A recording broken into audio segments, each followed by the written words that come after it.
Hey, good morning, friends. Mark Holmes here with my buddy Cowboy Joe Boo, and as always, thank you guys for watching, commenting, subscribing, and being part of the Joe Boo Sports Report. Let's get open for business and let's wake up the football G's this morning. And I hope everybody's doing good on this hump day. You know, here we sit, 92 days, 12 hours, and 18 minutes from kickoff of the 2019 season. So you better be getting yourself ready.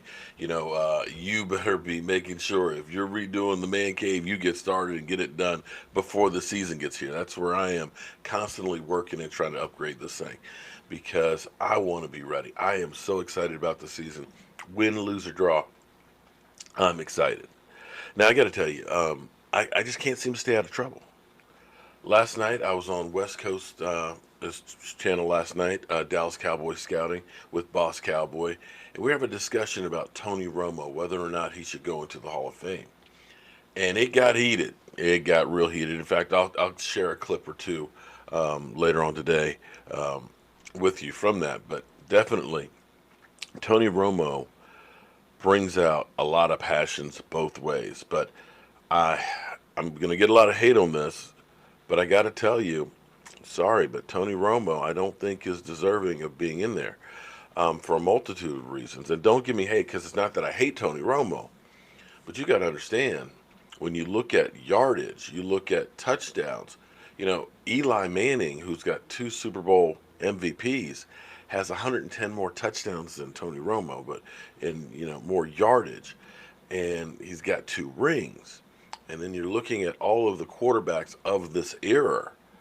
I mean, you've got, Drew Brees, you got Tom Brady, you got Ben Roethlisberger, you got Eli, you got Philip Rivers. I mean, I'm sorry, but I just don't see Tony Romo being a Hall of Famer. But I'll go into that more later on.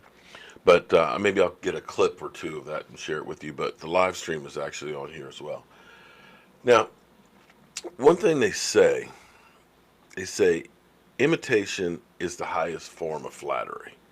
And if that is, in fact, true, then I guess I'm being flattered like crazy.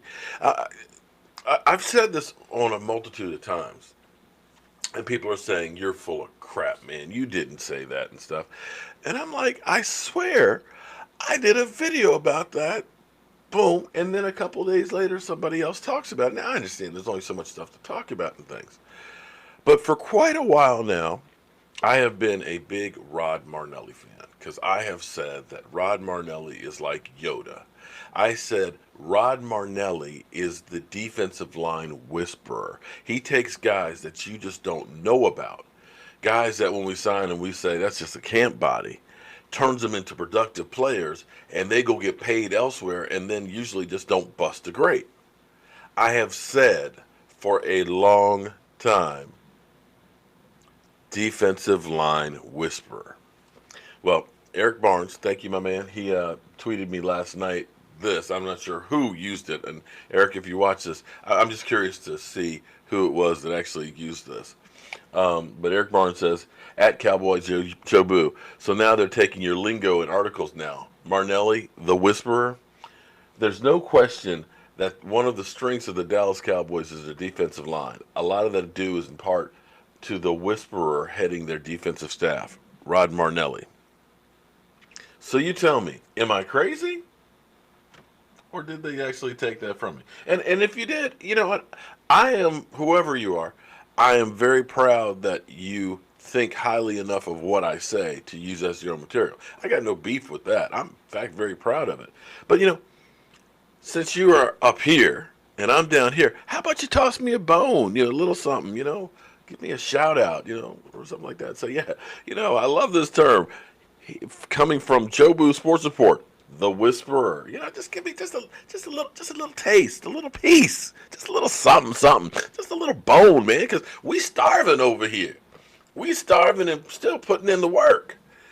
But there's a lot to Rod Marinelli because Rod Marinelli, like I said, when we've signed guys, more times than not, it's like, who? Because we're looking for the Dominican Sues because, it's like, oh man, he's a big name player. He's had all these tackles and all these sacks and he's mean and stomps on people's stuff. Let's go get that guy. And he costs, 10, 12, $14 million. And more times than not, those big name players that have gotten a lot of mileage on their body usually don't pan out that well. It's very rare that you get the Reggie Whites in free agency and stuff. Now there are some good ones, like my man Calais Campbell was definitely worth his money. Demario Davis, he's been lights out for New Orleans and stuff, but a lot of times they end up being the Albert Haynesworths. But see, the Cowboys' philosophy has been, we're going to get these guys that fit the mold of what we're looking for. And we're going to take Rod Marinelli, the defensive line whisperer, and he can coach these guys up. And you can look at it. These guys don't necessarily have that great pedigree and stuff from the football factories or already have that great run. These are guys that are sometimes just journeymen. And Chris Covington is kind of lost in the whole mix of Tristan Hill and some of the other guys that we drafted and stuff. But don't sleep on this guy because he's got that size that you like, that 300-pound body, about 6'2", strong as an ox, and he has a little bit of experience. Now he's played with the Houston Texans for 4 years, and the numbers don't exactly knock it out the park. 65 tackles, 7.5 sacks. But keep in mind that he's playing defensive tackle. Your defensive tackle, if you're getting 25 to 35 tackles a season, it's been a really good season. Because you have to understand that a defensive tackle's role is not necessarily to make tackles and sacks. You get them, yes. You want them to get them, yes. But that's not their sole purpose. Their job is to occupy space in offensive linemen. Their job is to make sure they control the line of scrimmage, that the offensive lineman is not putting in 3 or 4 yards down the field, that the guards aren't able to release and get onto the linebackers, because the defense is designed that you're taking the bullet for the linebackers as a defensive lineman. That is first and foremost your responsibility. Second is making the tackles. Third, of course, is getting the sacks. So if you get a guy who's getting 30, 35 tackles and 3 or 4 sacks as an interior defensive lineman, they're having a great season. It's different being a defensive end because defensive end's job is get pressure on the quarterback and make those plays. Linebackers, you always see 100, 125, 135 tackles because their job is to be able to look at the quarterback, figure out where the ball's going. If I need to go into coverage. Their job is to scrape, fill the holes, and follow the ball carrier. They're the guys that get the glory. These are the guys that are paving the roads, that are making sure that those guys have places to move and get the tackles. But Chris Covington, nobody's kind of talking on there. There's definitely sleeping on him. But I think the Dallas Cowboys, and we may end up keeping 9 defensive linemen too, and defensive ends with DeMarcus Lawrence having the shoulder issue. You still got Randy Gregory, who I think might be reinstated because of all of the stuff that's going on with the NFLPA and the NFL negotiations, and now talking about examining weed. Well, if you want to do a case study on the effects of weeds, why don't we use Randy Gregory? Let's see if it has an effect. Let's see if it's messed with his mental facilities. Let's see if it's a calming effect for him dealing with his issues. Let's see if it has an effect on the field. Can't think of a better person than him. But you hear Chris Long. Let me not say Jake Long, because I misspeak from time to time. But Chris Long, who admitted that I just kind of knew when to take the test and when to be clean. And so when you look at it as in cheating, is it cheating because you did do it, or is it cheating or not cheating because you didn't get caught? He just got the good guy award too. So, man of the year, good guy award, admitted smoking weed. Randy Gregory, he's just a bad guy. But anyway, I digress. We'll talk about that another time. So the Cowboys are looking at probably having 9 defensive linemen and definitely keeping some extra ones, because you don't know if DeMarcus Lawrence is going to be ready for game 1, and you also don't know if there's going to be a suspension for Tyrone Crawford. So that's going to open the door and opportunities for some of these younger guys, as well as your Chris Covingtons.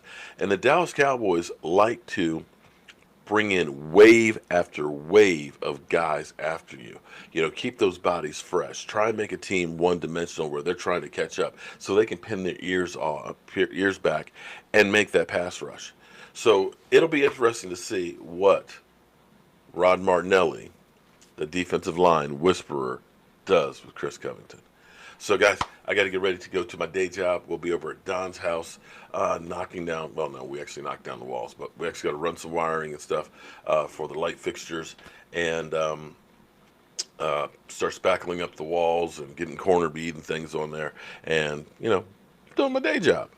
So, as always, friends, I want to thank everybody so much for all the support that you give me and everything else. I told you guys about Callmart app. Um, the CEO of their company reached out to me and they put me on their website and things. We're gonna try that, and what it is you get an app and you can actually call in and talk to me whenever I have free time and stuff. And so I definitely want to just try that to see how it works and see if you guys are actually interested in being able to talk to me directly. I'm Mark Holmes, and I will see you guys with any news on the Dallas Cowboys.